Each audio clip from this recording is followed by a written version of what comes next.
Mic check. Hello. Okay. It looks like it's working. It just told me that the mic wasn't working, which is strange. I can see it reading out there. So I'm going to go with that it's working. How's it going, everybody? It's me, Comic Crack. Just was in a mood for a little bit of a video this afternoon. It's been a little bit, hasn't been too long. I've been doing a lot of reading. And I've kind of pulled off some here that I'd like to kind of have a word about. Oh, froze there. I see there's one person watching. Oh, Paulo. Excellent. Can you hear me, Paulo? Is everything sounding okay on your end? Or did things freeze up? Thanks very much for joining me. I see there's a couple of people now. As I said, I've been doing a bunch of reading. I just wanted to briefly, I don't get new comics that often. Good, sounds fine. Thank you very much. I don't get new comics that often anymore. And I haven't sat and read through these yet, but these are kind of some of the up. I heard about this one through the Winnipeg Comic Addicts site. Saw some pictures from inside and it looked pretty great, so I picked that up. Of course, Black Monday Murders, and then some hard case crime, Normandy Gold, and the girl who handcuffed Houdini. And then I'm still reading Alters. It's on number 8. I did read this one. I really like this series quite a bit. I think it's pretty interesting. It's keeping my attention. The art isn't necessarily my most favorite thing ever, but the story itself is pretty great. There's a lot here. This new story arc kind of has a new character involved who's this single mom who's homeless. They're living in their car. She's got some powers that she's kind of coming into. She's figuring them out. So we kind of get a little more of an introduction. She meets the rest of our alters that are in the main story, the organization that's helping people through their transitions, basically, from kind of regular person to superhero, or somebody with super abilities anyway. So I really dig it. I think it's a great title. It's one that I always pick up. It's the one that I always pick up. And then the other titles I kind of just hit and miss. I don't always pick them up. Like the hard case crime stuff has sat in my box at Galaxy Comics for a little while. But every time there's alters in there, I always end up buying it. So I want to talk about a couple of books here. I'm going to talk about this one first because it's freshest in my mind. I just finished reading it, and I really liked it. And then, of course, it's now into the territory, which a lot of this stuff is for us here in North America, or those of us like myself who are not educated enough and only speak one language, to my detriment. Even living in Canada, I don't speak French. I can't read French. And times like this, I really kick myself. It's disappointing because a lot of this stuff, I did a search for the next volume, which was what, Cannibal World? Is that what it was called? Yeah, Cannibal World, volume 2 of Lost in Time. Again, put out by NBM. I had a look on their website as well too, and they don't do a lot of back issue stuff, or at least on their website I couldn't find a link to it anyway. They had links to kind of everything else that they currently put out, but this was not there. It's listed on Amazon, but it's currently not in stock. I couldn't even find volume 2 on eBay, believe it or not. So that aside, it's just one of the things that I do realize is always a gamble when I go to read some of these French and other European titles. But yeah, I wish it was different. It just isn't. Show you some of the interiors. So it's Jean-Claude Forest and Guillon. What's the first name? Paul Guillon. There we go, with a introduction by Alex Toth, writing about it. It started off kind of, because I'm still fresh off of Barbarella, it started off similar, kind of thrown into a world. Same kind of thing of just, this is happening, then this, then this, then this, then this. Back in the 80s and 90s, the French comics publishers here in Portugal always overprinted. Everything was still in print 10 years later. Yeah. Hey, Mr. Gray, how's it going?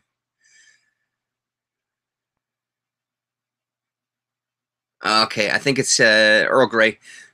Thank you very much for joining in. I can't remember. I'm assuming that all of the chat stuff still shows up when the video, but I'm still going to respond to the chat as it comes up. Earl Grey says, hello. I think it's okay to have just one volume from Lost in Time because the later issues tread some water, to be honest. And then Paul is saying they could always pick up the old books. I hear that. It looks like it is a series, Earl, that does, or Mr. Gray, that does go a fair number of volumes. This one caught me enough, though, that I would like to read the second one just to see where it goes to. It seemed to be getting into some interesting territory because, as I was saying, when it started, it kind of had that Barbarella feel in that we're following a character through a world that we don't really have any bearing. He doesn't really have any bearing. There's some sort of like almost dreamlike qualities to it. There's a very kind of play atmosphere as far as he's part of a performance is what it feels like, which then is pretty apt later as you read the story. So I was a little hesitant. It took me a little bit to kind of really start getting into it. But once I started getting into it and the story opened up and we do see that there's a little bit of like espionage, I guess. There's a little bit of manipulation. There's some kind of, our main character is from another time, the 20th century. And he has some information that one of our other main villains here, this boar creature, wants from him. So without giving away too much, we just kind of realize what it is that he does have inside him that is kind of locked in his memories. There's a certain amount of things, there's a certain amount of trust, there's a certain amount of things that'll have to happen for that memory to kind of get unlocked in him to share with other people. So I found it really interesting. As I got into it, I really was digging reading it. I thought it was written really well. I really loved the art, and I really loved the coloring in this as well, too. It's a short volume. That said, it's 62 pages. But I do like the coloring in it for sure. Let's see if I can get some passages here. There are some things that are a little unusual that made me kind of chuckle. There's this robot creature here that she shoots fire, but in order to shoot fire, for some reason, she has to grab both of her breasts, and then fire comes shooting out of her mouth. I mean, makes total sense. Mildly ridiculous, but that's okay. Yeah, just really, really great. I think I showed these pages already, but I just, that coloring is pretty fantastic to me. Really dug it. Not much else to say about this one other than it was a damn good read. Mr. Trejo, it's going great. How are you doing? The other one that I read today, was a fairly quick read, was this Lone Sloan, Gale. The world is pretty cool, but the love story soap opera part takes over at some point, and that stuff is just totally dated.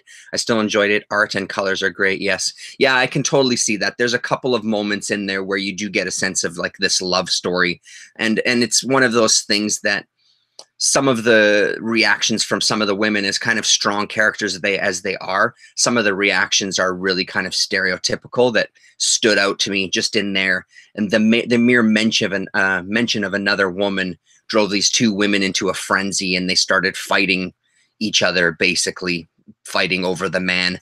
That was pretty ridiculous. Thankfully, it was only like a panel or two. It wasn't something that went on for pages. But yeah, though that side of the story I could definitely do without. Mind the comics. Hello. So this is the third volume of Lone Sloan that Titan put out that I own. I think there's a fourth volume as well too. I'm waiting for my bookstore to get a copy in for me, actually. So this one was written. The first 8 pages of Gale date from 1974. The book was finished in 1977 or January 1978 is what Druillet says in the front. Read the 6 Voyages of Lone Sloan, looked amazing and was super trippy. Yeah, Jackio, I completely agree, and that's a really good starting off point. So I have the 6 Voyages of Lone Sloan, and then I have Lone Sloan Delirious, and I've previously done a video about those, raving about them because I absolutely loved them. I loved the trippy aspect of it. I really liked the art. This one just didn't do it for me as much. And even sitting, I actually ended up reading half of this to my daughter as well, because she was looking over my shoulder and asking me about the art and going, oh, that's cool, and just asking me about it. So we sat and read it together, editing out some choice words for her tiny ears. But the art is still pretty phenomenal, but comparing it to the first 2 volumes, because as I said, when she looked through it, she wanted to see more art. So I took out the other 2 volumes and we're looking and kind of comparing. There's a little more of there's a rougher edge to this book. It matches the story, I would say, but I do like the art in the first 2 volumes a lot more. We still do get these kind of full page spreads here, which is still beautiful. The story in this one didn't do it as much for me. Yeah, I don't know. There was something about it that just didn't sit right, and I can't quite put my finger on it. Not that in the rest of the Lone Sloan stories, there's, it's a very internal kind of journey. It's a very psychedelic journey of discovery and who you are in the cosmos and this sort of thing, that sort of idea, a very psychedelic look at a sci-fi story, which I can totally appreciate. It's just that this one didn't really work for me. That element was still there to some degree. Lone Sloan makes a comeback, which we see here. He's going to set things right with the world, but then he's going to go and free these people from a prison. The people that are captured there are like politicians and crooks and stuff like that. And, it is sometimes hard to separate real life,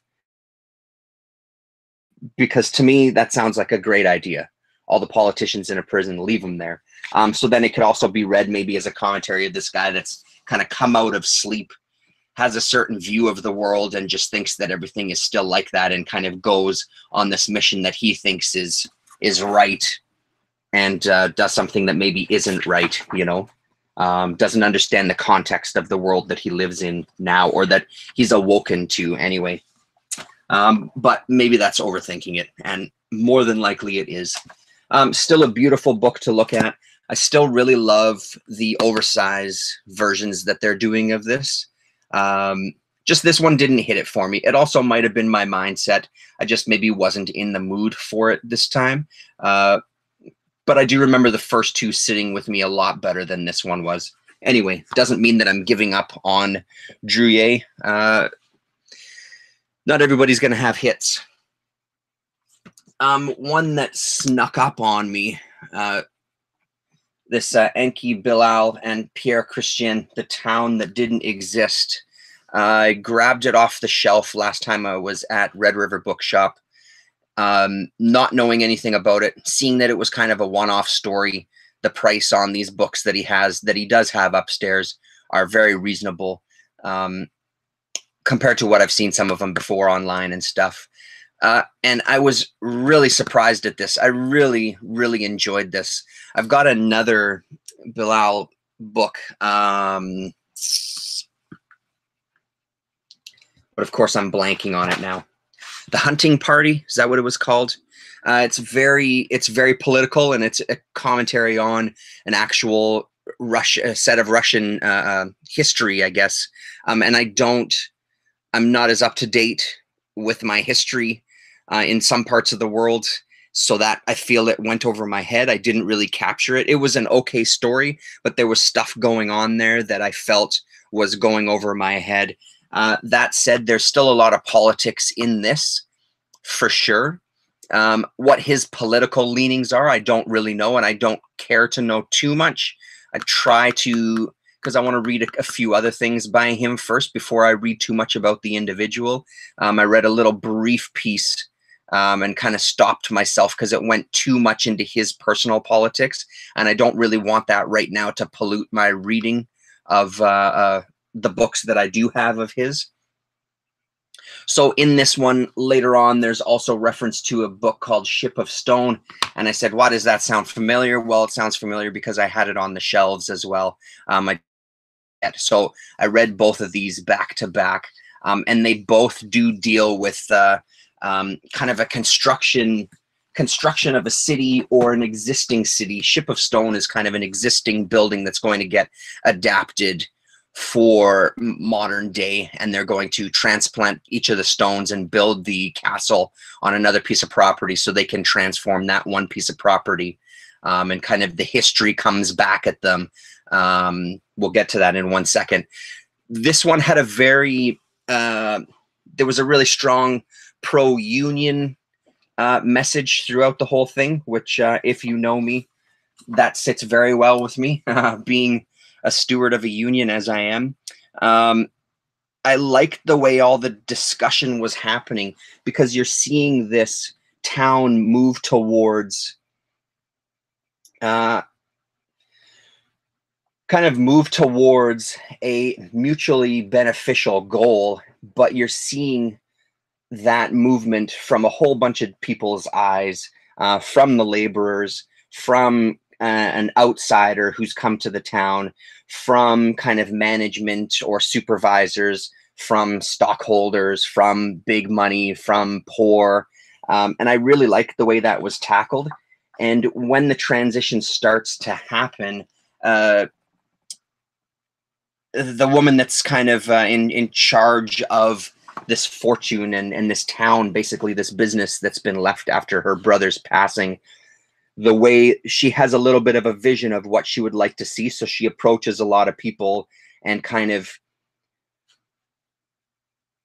makes them an offer they can't refuse. Not in a gangster, there's going to be a horse's head cut off in your bed. More in like a, let's figure out who these people are. What kind of things do they like? Let's appeal to what they really like and give them that. In return, they will have to give me something, which is movement towards this ultimate kind of utopia in some ways for this little village that's going to kind of turn this village around, or this town around. So you just watch that all. And again, beautiful art. It's really, really great. I guess there are at least 5 of these political mystery stories by Bilal Christian. Really, hey? Interesting. Okay, I will have to do a little bit of digging and see. Next Saturday, I'm going back to Red River. Not next Saturday, sorry. The first Saturday of the month, I'm going to go back to Red River, because I think I'm going to pick up the last of the White Llama books that he has. And I'm also going to see what else he has and maybe just buy up a bunch of his humanoid stuff. Get it out of there and get it into my house so I can start digging through. I'll keep my eyes open for any more. So yeah, I think the art is beautiful, really, really amazing. And the story was engaging enough that it kept me going. So then we do finally get to the end where they do build this kind of utopia. There's some humorous bits in here as well too. So eventually they build this utopia for the town, and it kind of comes to a point where not everybody wants to partake in it, including this one man's son, who kind of started out our story in a dream before he was faced with the real world. Then his real world changed, and by the end of it, the real world is now mirrored exactly what was like in his dream. So it has this kind of fantasy fairy tale element to it. But his father is the other one that refuses to live in the city. He doesn't want this utopia. I guess I'll sort of spoil the end. It's not really a spoiler. It's just that he's the head of a labor organization, and he doesn't want to live in this town where everything is crystal clear and perfect and beautiful. He kind of continues on. He gets himself a job in a paper mill, and he starts. Sorry, I thought I heard my daughter. Sorry. No, okay. Sorry about that. Hello? Hi. Oh, hi, it's you. Oh, she is? Yeah. Sorry, I'm just video here. I didn't even hear her on the monitor. Oh, yeah, no, she's calling. Okay. Sorry? Pardon? What'd you say? She wants her treat. Okay. I said she could have a little bit. Sorry, everybody. Sorry. He gets a job at a paper mill, and he's going to start unionizing there. And that's kind of his goal, is kind of moving on to the next organization, and just how that's just a part of him. And I just thought it was an interesting ending, a really, really good ending, actually. This one I really enjoyed a lot. I thought it was really well done. I like the idea of this kind of fantasy or fairy tale element to a kind of real world, kind of political struggle to some degree, or maybe not political, but ideological, I guess, kind of struggle in a real kind of quote unquote real village. So that was really great. So the reference to this brought me to, pardon me, reading this. A great story still. I don't know if I liked it as much as The Town That Didn't Exist, but this one had some really good elements. And again, that idea of kind of changing the world or changing something, this progression that takes place, but then dealing with the spirits of the past. In this one, in literal form, where they kind of dig their way through the ground to manifest themselves. So you're getting that real specific, here is the history of this area. We do have to take these things into account before we just kind of plow through things. Yeah, which I thought in comparison with this other one was a pretty interesting idea. This one really pushes through the idea that, you know, regardless of what you think should be happening, we do have to take these next steps. These are the next steps that have to happen. This is a natural progression of things. So forget you and your, not necessarily forget you, we do want to include you, but your old ideals, they don't have any place here, because we're going to be moving forward, because it's going to be for the benefit of everybody. And I guess the difference on this one is there's not really a benefit to everybody in the work that they're doing on this piece of land. There's a lot of people that disagree with it, and they want to keep that part of their history and their heritage. So yeah, really, two really great ones to read back to back, actually. If you do find these, even if you see them online or something, well worth checking out, both of those. And I will definitely keep my eyes out for any more when I go to Red River. Those were the main ones. I'm going to cut it short just because everybody's home and we should get continuing on with our day. I started in on this yesterday, Johnny Dynamite, Max Allen Collins, and Terry Beattie, and I'm really loving it so far. It's just as gritty and good as I thought it would be. His art is just as fantastic as I thought it would be. And sure, I'll tell you the story, but I promise you one thing, pal. You won't believe a damn word of it. The opening page to the book, as soon as I read that, I was completely sold. The image is fantastic and really kind of sets the tone for it. Amazing stuff. Really great so far. Even the way all the panels and the flashbacks are kind of rounded corners, I really like that. It makes you feel like you're watching a TV or something. Yeah, so that'll be a fun one. And a surprise one that I read with my son last night that we both actually enjoyed. I'm not a big fan of the What If books, but Jaden really loves them. He's got quite a few of them. So we read this one together. Felt like it was double thick. some of these older books, some of these 80s, 90s books, 80s, I guess this one is, they really cram the words in. So it was a bit of a difficult read near the end, but the premise was pretty great. Baron Mordo becoming the Sorcerer Supreme instead of Doctor Strange, and how that would unfold. And he's actually working for Nightmare to try to get Dormammu to enter the Earth's physical plane, I guess. Really, really great read, actually. Quite a lot of fun. And the art in here was pretty impressive in a number of places. Some really good nods to Ditko, especially with these astral planes and stuff. Pretty fun read if you see that, Doctor Strange fan. I think that was it. Sorry for cutting it short today, but I do appreciate everybody tuning in. Thanks very much, Samuel Trejo, Mind the Comics, Earl Grey, Paulo Costa, Jack Yo. Thanks very much for joining me later. Thank you very much for watching later, and we'll talk to you.